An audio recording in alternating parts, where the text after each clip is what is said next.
Hi, my name is Carrie, and I am the director of the Early Childhood Program at the J.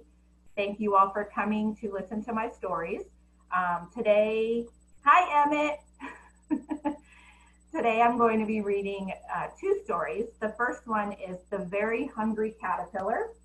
This is one that I read often in the classrooms with the children. And it's one of my kids' favorites as well. I'm excited to be here. Hopefully we'll see a lot of families here. Hi, Muya. How are you? I'm enjoying my time at home with my children, although I miss being at school with all of the children. It reminds me every day how much I love my job. I miss my kids so much. So we're going to wait a few minutes to see who else is going to log on. Hopefully we'll have a lot of visitors. Hi, Charlie. How are you? Thank you for being here. Hello to all my ECS families. Hello, Shemish and Bassin. Hello, Fine Room, Room 101. Okay, so we're going to start again with The Very Hungry Caterpillar by Carle.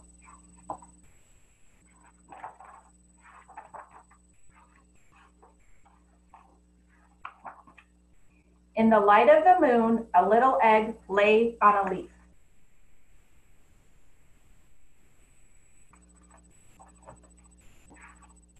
Hi, Eliza and Maya. One Sunday morning, the warm sun came up and pop, out of the egg came a tiny and very hungry caterpillar.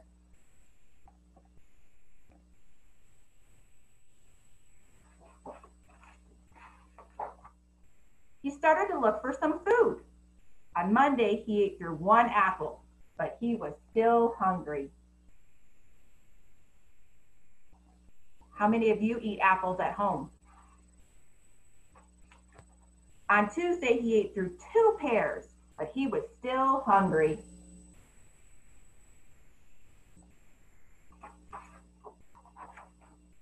On Wednesday, he ate through 3 plums, but he was still hungry.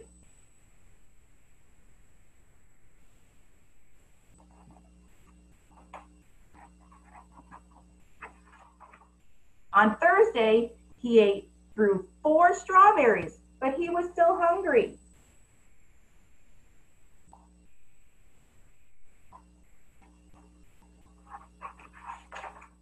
On Friday, he ate through 5 oranges, but he was still hungry. Oranges are one of my very favorite fruits, besides blueberries. On Saturday, he ate through 1 piece of chocolate cake, 1 ice cream cone, 1 pickle, 1 slice of cheese, 1 slice of salami, 1 lollipop, 1 piece of cherry pie, 1 sausage, 1 cupcake, and 1 slice of watermelon. That night, he had a stomach ache.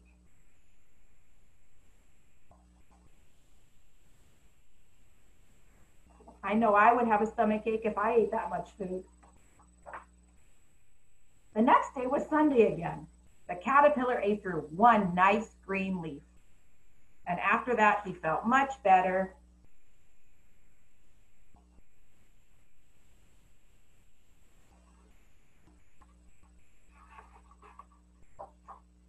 Now he wasn't hungry anymore, and he wasn't a little caterpillar anymore. He was a big, fat caterpillar. He built a small house called a cocoon around himself. He stayed inside for more than 2 weeks, kind of how we are right now, right? Then he nibbled a hole in the cocoon, pushed his way out, and you guys all know what's going to happen next? He was a beautiful butterfly.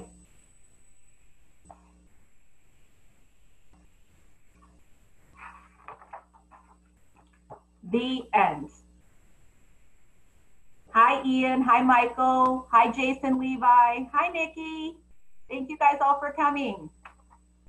Next, we are going to read Curious George. Now, my children growing up, Curious George was their favorite, so we have a lot of books. This one has 8 different stories in it, and this week I'm going to read one, and then in a couple weeks I'll read you a different one. Hi, Sydney. I miss you guys. Hi, Ellie and Elijah. So we are going to read Curious George Makes Pancakes. How many of you eat pancakes for breakfast? Hi, everyone on Facebook. This is George. George was a good little monkey and always very curious. One morning, the man with the yellow hat woke George early. Time to get up, George, he said. The pancake breakfast is today.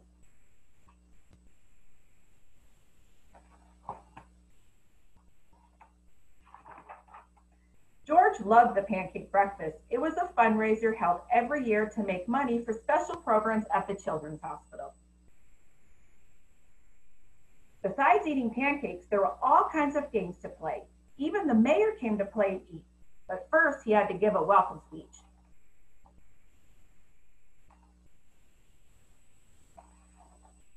Michael, you did 6 chocolate pancakes each? That is a lot of pancakes.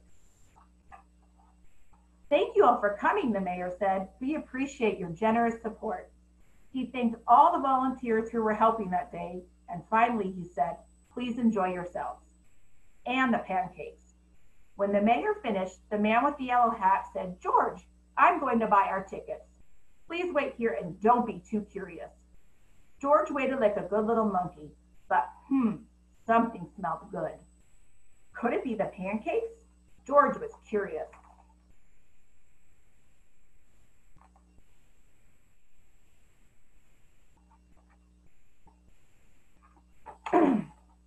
He followed the delicious smell and found a whole griddle full of pancakes. A griddle is something that you can make a lot of things on, like pancakes, just like our ECS pancake breakfast. Those were made on griddles. George watched as a man poured little batter circles and flipped them up in the air. It looked like fun to make pancakes. George wanted to help. On a table near the griddle of a basket full of blueberries. Remember, those are my favorite fruit. These pancakes needed blueberries, George thought, and he sprinkled some on top. Oops, sorry.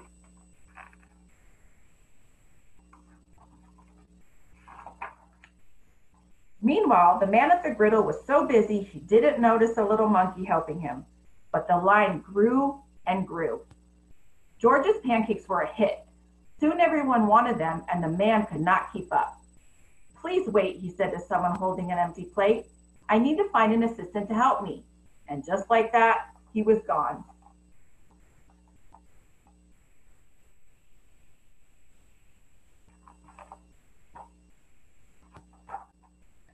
George looked at the people waiting in line and then at the empty griddle. Why? He could make pancakes. He could be the assistant. George poured the batter in the nice round circles. Next, he added blueberries. He waited just a minute to let the pancakes cook. Then he flipped them over, and last he added syrup.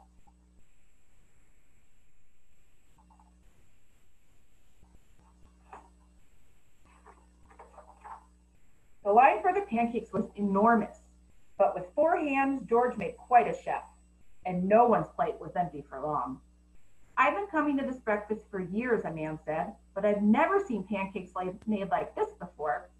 I've never eaten this many pancakes before, said a girl. I didn't even like pancakes before, said another girl, and they all lined up for more.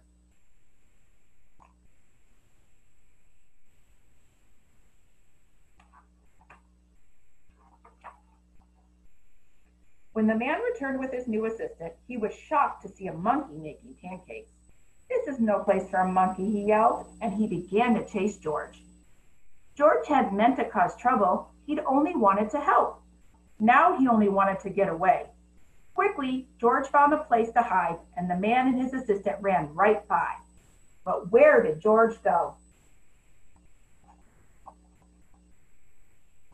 Where do you think George went?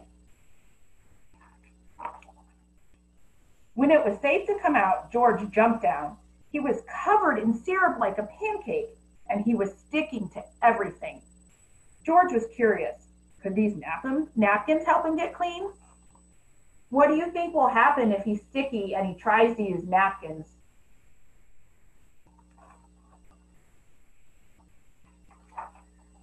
No, the napkins made it worse. What George needed was some water to wash with.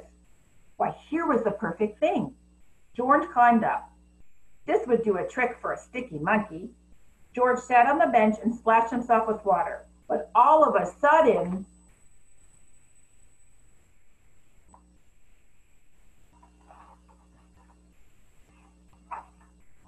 splash! George was in the water. What a surprise. George climbed up again and splashed back down. He'd never been in a dunk tank before, and he never had so much fun getting clean. Soon everyone was having fun, and the line at the dunk tank grew even longer than the line for pancakes. Later, the mayor came by. I've heard all about your delicious pancakes, he said. You've made our fundraiser a big success, and I have a special favor to ask you.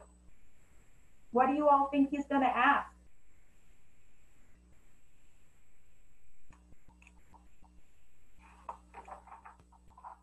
At the end of the day, George got a present.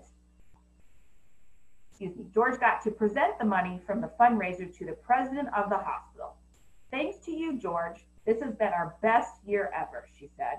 Will you come back and make pancakes again for me next year? George nodded and everybody cheered.